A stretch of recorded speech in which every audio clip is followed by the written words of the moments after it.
Olá, tudo bem por aí? Bom, por aqui tá tudo em ordem. Gravando aqui hoje esse vídeo para falar alguma coisa que eu constatei ali ontem, quando eu assisti um pouco do jogo do Vasco. Eu quero citar a situação que eu presenciei assim pela televisão. Esse é o primeiro ponto. É, Observar a importância dos planejamentos, né, para que você possa fazer um ano de qualidade, e aproveitando também para falar da importância da neurociência no desporto.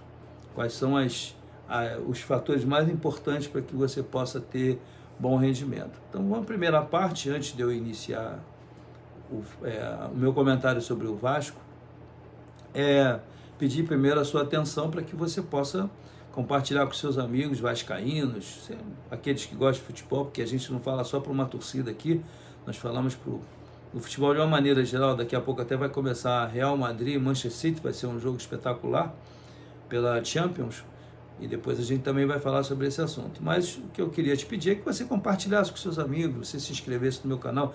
Não custa nada você se inscrever no canal. É tão simples você se inscrever, você observar que tem um sininho lá e você tocar no sininho para que receba as notificações. Todas as coisas que nós estivermos gravando aqui, você vai receber a informação para que você possa assistir, e que, se você considerar que tem uma boa relevância, né, isso vai fazer com que você me acompanhe aqui no canal e que você recomende para outras pessoas. Então é muito importante você estar aqui no Arthur Bernardes Treinador ou Coach, nesse canal aqui no YouTube, e também me seguir lá no Instagram, Arthur Bernardes _coach, que a gente também faz um riozinho bem rápido ali. Às vezes comento alguma coisa de alguns jogos, falo alguma coisa científica, sempre dando um detalhe de gestão, sempre aquilo que esteja dentro do nosso conhecimento, para que nós possamos trazer boas informações com relevância para você. Com relação ao Vasco, que eu assisti ontem, eu assisti um Vasco assim, veja bem, antes de eu comentar, eu não gosto muito de ficar falando só das coisas ruins, tem que ter coisas boas. O Fábio Carille está lá, é um profissional brasileiro, um profissional que merece todo o nosso respeito.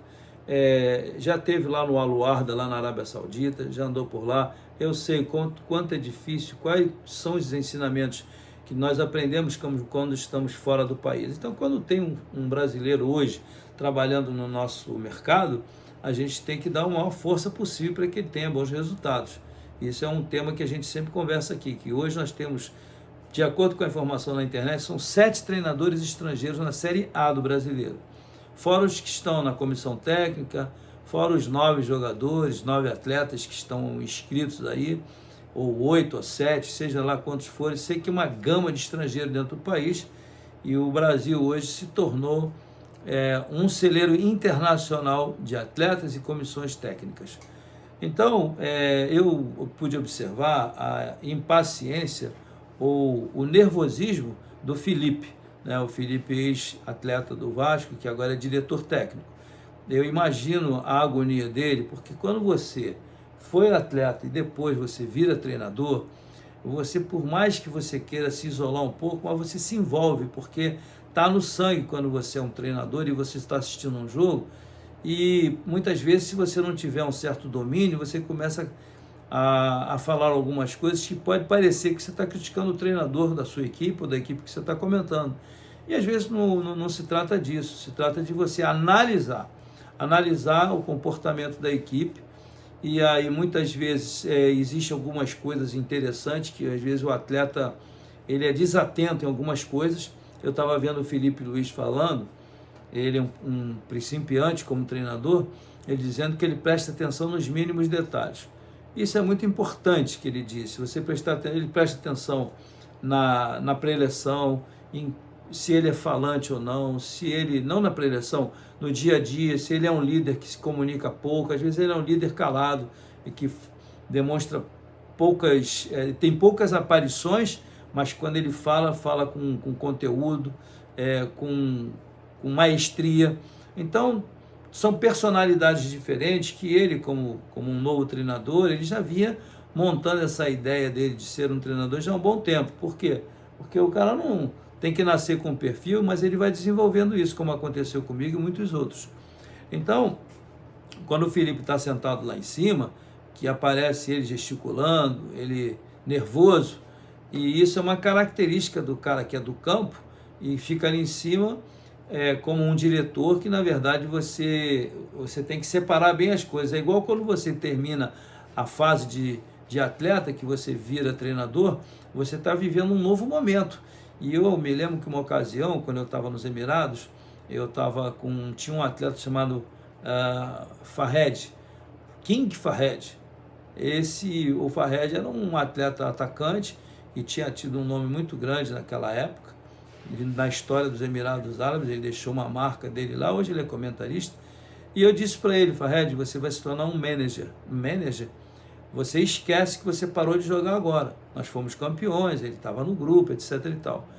Mas aí no primeiro momento que nós chegamos na Alemanha, em Nuremberg, para fazer a pré-temporada, ele já chegou no campo no primeiro dia de treino com a chuteira embaixo do braço. Eu disse para ele: Fahed, o seu ciclo como atleta terminou.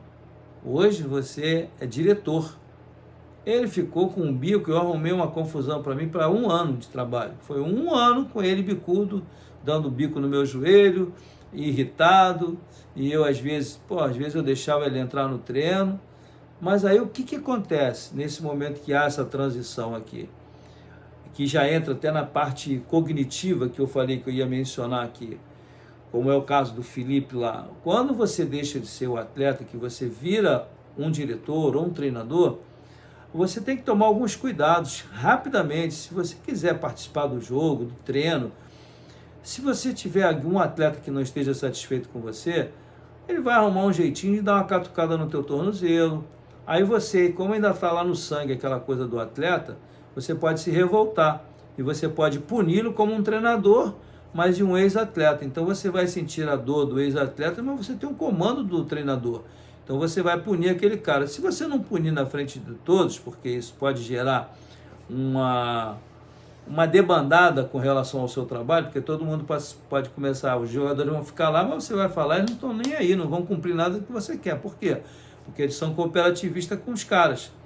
É normal, o atleta, não, vou defender o meu amigo aqui e tal.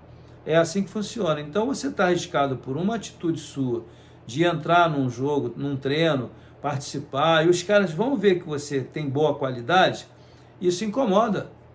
Uma vez eu estava numa rodinha, um atleta meu, naquele bobinho, eu estava brincando também no início da minha carreira, eu estou contando isso porque até eu cometi essa falha também. E aí me deu o carrinho, ele era um reserva. Coincidência ou não, era um reserva que me deu um carrinho, eu abri a perna e ele passou por baixo da minha perna assim. Eu falei: tá vendo? Podia te machucar aqui. Então, ali ficou claro para mim que já era um aprendizado na prática, que eu não deveria me envolver com os caras, deixa os caras jogarem para lá. Então não é bom você ficar totalmente inserido dentro do contexto. E o Fahed, ele achou que ele era jogador, e aí os caras começaram a criar uma chacota com ele. Aí toca a bola para cá, toca para lá, ele não era um cara de muita qualidade, ele era finalizador, mas não era um cara de qualidade técnica, e aí era um atleta grandão, né, bom de cabeça pra caramba. Mas você sabe, você vai perdendo o moral com os jogadores e eles já começam a achar uma brecha para ficar te criticando. Não joga nada, não joga mais nada, só porque ele já passou, não é mais a mesma coisa. Começa esse tipo de situação. E lá o Felipe ontem, quando ele assistiu, a gente via que ele estava irritado. E as perguntas que fizeram para o Fábio Carille no 0-0, que terminou até o próprio Sampaio Corrêa, teve algumas chances interessantes que poderia até ter ganho o jogo, ele ficou, o Fábio Carille, insatisfeito, dizendo: não, o que interessa aqui são todas as competições, nós não estamos fazendo escolha por essa, por aquela. Mas acontece que, como eu comentei no meu Instagram, o atleta, quando vê um campeonato carioca do jeito que ele está andando, eu digo assim, em termos de verba, qual a premiação do campeonato carioca? É uma premiação grandiosa, tipo aí 50 milhões, 40 milhões? Não é. Então, como já é no início da temporada, em que os atletas estão começando a pegar o ritmo, devagarinho, o ritmo do treino, o dia a dia, porque passou um ano tumultuado, ou às vezes tentando não cair para uma segunda divisão, ou brigando por título e não conseguiu, ou ganhando dos títulos, aí dá um certo relaxamento. Então tem uma série de coisas que a neurociência explica, já entrando propriamente dito nessa área, que o atleta incondicionalmente ele começa a relaxar. Aí você vai jogar lá em Bacaxá, ou vai jogar lá no campo em Bolsa Bonita, vai jogar no campo do Madureira, sem menosprezar, mas é um outro ambiente. Você está numa outra atmosfera. No início de um campeonato, o cara não tem muito interesse. Não tem o interesse econômico, não tem o interesse de visibilidade, e a localização dos jogos, se fossem todos no Maracanã e no Engenhão, poderia ser até um pouco melhor, mas não é o caso. Tem que ter o jogo lá na casa do adversário, que é lá em Madureira. Antigamente era no Bom Sucesso, antigamente era Campo Grande, e hoje não é assim. Já você vai no interior de São Paulo, já muda tudo. No interior de São Paulo já é um pouco mais forte, tem mais clubes, é um negócio um pouco diferente, tem Série A, A1, A2, A3 e por aí vai. Então é diferente, a mecânica é outra. E os atletas ficam dosando, não, pô, não dá e tal, e isso deixa todo mundo vulnerável. A torcida fica chateada, os dirigentes ficam chateados porque eles contratam o atleta ainda não está no ponto, mas a ciência mostra através da fisiologia que ainda precisa de mais tempo, então vai acumulando uma série de coisas, e aí entra a parte do sistema nervoso central, entra toda essa ideia dos neurônios, como é que é importante o emocional do atleta nesse momento em que você está passando por essa fase. Aí entra a parte da psicologia, que você tem que ter uma maneira de conduzir o atleta de forma correta, você tem que ter coerência no que você fala, no que você faz. Por isso que você não deve estar muito envolvido com o atleta como treinador, porque você vai entrar numa área reservada deles que você já não faz mais parte daquilo. Lembra quando o Felipe Luiz gritou com o Gabigol, ele respondeu, eles se xingaram? Aquilo ali era o quê? Um início de um treinador em que era atleta bem recentemente, saindo do campo, e o outro olhou para ele, Felipe, pô, tu era meu jogador, tu já estava aqui comigo agora, tá querendo tirar onda? É mais ou menos isso. E o que aconteceu? O Gabigol foi embora, a diretoria recém-chegado poderia fazer, não, Gabigol, vamos assinar um contrato aqui de 2 anos, 3 anos, mas não. Por quê?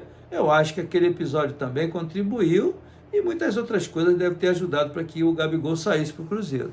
Então, eu estou querendo dizer o seguinte, que quando você tem um emocional fragilizado, como é o caso lá dos treinadores, quando estão passando por um campeonato carioca que não é tão pesado, você começa a sentir uma certa displicência do atleta. E isso não é bom. O atleta precisa estar focado, porque às vezes um jogo em Bacaxá ou lá no Bangu é aquele jogo que alguém vai ver teu trabalho e vai falar, pô, esse cara aqui é bom pra caramba. Você está jogando aqui nesse local em que muito quente, o estádio não é aquele estádio moderno, se ele está jogando assim, pô, imagina botar ele lá em Wembley, imagina se botar ele lá, não sei, no campo do Real, no estádio do Real Madrid, no Bernabéu, o cara vai jogar muito mais. Então tem uma série de coisas que você não pode desperdiçar as oportunidades. E como treinador, você também tem que estar sempre atento, porque cada partida que você perde, mesmo que não seja um campeonato muito expressivo, muito pesado, é uma soma negativa, porque qual é o percentual de vitórias do fulano? X. E derrota, Y. Então a estatística dele, está ruim. Você está convidado a se retirar. E hoje, para você entrar num clube é tão difícil, é tão complicado, que você precisa guerrear com o teu empresário, você tem que botar o teu empresário na frente, você tem que ter uma assessoria de imprensa, tem muita gente que tem a mesma coisa, e você vai concorrer com aqueles do Brasil, agora você concorre com os portugueses, você concorre com o argentino, o Uruguai, são uma gama de treinadores aqui, você só não compete com os que falam inglês, porque vai ser mais difícil a comunicação aqui no Brasil, mas com o argentino, com o uruguaio, com o latino, né, no caso aqui com o latino, falando espanhol e o português, você vai perder sempre, porque os caras estão dando preferência para os de fora. Então, nós temos que preparar as nossas equipes de uma forma mais consciente, sabendo que o calendário é ruim. Eu sempre falo sobre protocolo de treinamento, criar umas coisas novas, tem que ter coisa nova para o recurso que hoje oferece, com GPS, com a fisiologia, te dá um monte de testes para você poder saber mensurar o que você vai fazer, né? Então, eu acho que, para sintetizar aqui o que eu planejei para falar sobre esse assunto, é que os profissionais tem todas as condições hoje físicas, as condições administrativas, econômicas para você fazer um grande trabalho. E muitas vezes você tem um grande time na mão e não consegue. O Flamengo teve com alguns treinadores que estiveram lá e não conseguiram ganhar absolutamente nada, ganhou o mínimo. E com a estrutura que tem, com os atletas que tem na mão, os resultados deveriam ser muito melhores do que foram. Então a gente também tem que entender o seguinte, muitas vezes a gente fala muito do atleta, mas nós, treinadores, também temos muita culpa. E não só os treinadores, mas toda a estrutura que está em volta, no entorno. Então, o treinador, só para finalizar, ele tem que ter carisma, ele tem que ser um cara simpático, tem que ser um cara verdadeiro, tem que ser um cara com decisões assertivas, tem que ser uma pessoa de personalidade forte, porque você vai ser testado no seu comando, e tem que ser um cara com estrela, né? E principalmente conectado com Deus, para que ele possa ter grandes resultados. Esse é o nosso bate-papo, que eu gostaria de falar com você. Eu vou comentar, aproveitar para terminar aqui, eu vou falar para vocês que eu vou colocar mais uns 4 episódios ou 5 episódios lá da Síria, que alguns amigos me pediram. Provavelmente eu coloco alguns vídeos, algumas filmagens que eu fiz, e isso vai te dar mais uma noção do tamanho da dificuldade que muitas vezes a gente tem quando está fora do país, tá bom? Então é só para te agradecer por você ficar aqui comigo. Foram 16 para 17 minutos, mas compartilhe com seus amigos, dê o like se você gostar, se você não gostar também, mas compartilhe, por favor, vai ser muito bom para mim, para todos nós que estamos desenvolvendo esse trabalho. Um grande abraço, Deus abençoe vocês. Tchau, tchau.